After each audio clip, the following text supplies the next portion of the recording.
Hingga kini nama Aldila Jelita terus menjadi sorotan pasca keputusannya memilih cerai dengan Indra Bekti. Padahal Indra Bekti saat ini masih dalam proses penyembuhan dan belum sepenuhnya sembuh dari sakit pendarahan di otak. Hal ini membuat Aldila Jelita lagi-lagi dihujat warganet. Di mana tak sedikit warganet yang menilai ibu dua anak itu tak memiliki empati. Bahkan meski Bekti dan Aldila Jelita sepakat untuk berpisah, namun nyatanya ibu dua anak ini masih terus dihujani cibiran netizen. Mengingat banyaknya netizen yang menghujat Aldila Jelita, Milano Lubis selaku kuasa hukum Aldila Jelita dan Indra Bekti mengaku sudah mengantongi beberapa oknum yang sudah melakukan penghinaan. Bahkan hal itu sudah disetujui oleh Aldila Jelita dan Indra Bekti untuk melaporkan oknum-oknum tersebut agar segar diproses. Tunggu ajalah, kita lagi ngecek juga, sebut Milano Lubis. Menurut Milano Lubis, jika netizen hanya selasa marah-marah maka dirinya bisa memaklumi hal tersebut. Kalau yang standar, cuma pernyataan netizen karena nggak tahu ya biasa ajalah, sebut Milano Lubis.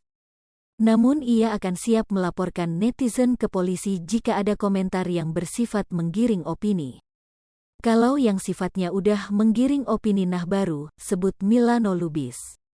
Namun menurut Milano Lubis hal ini masih akan ia konsultasikan ke Indra Bekti. Jadi bukan keputusan Dila doang tapi Bekti juga, kata Milano Lubis. Namun Indra Bekti sudah menyetujui jika ada netizen yang sudah menggiring opini untuk dilaporkan ke polisi. Katanya kalau udah terlalu silahkan aja, sebut Milano Lubis. Meski sering dihujat, namun Indra Bekti dan Aldila Jelita masih memaklumi hal tersebut. Karena mereka kan nggak tahu masalahnya, ujarnya.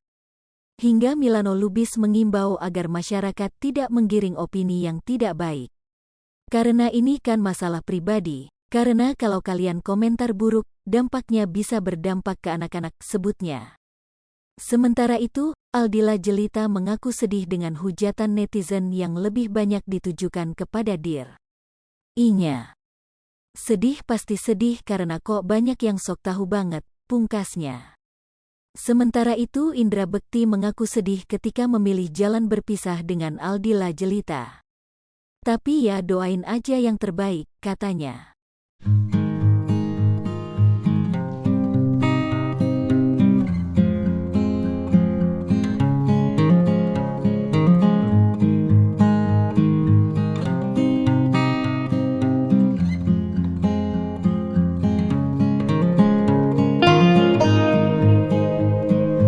Hai pemirsa Sri Popo TV, jangan lupa komen, like, dan subscribe, serta tonton terus berita-berita terupdate lainnya ya.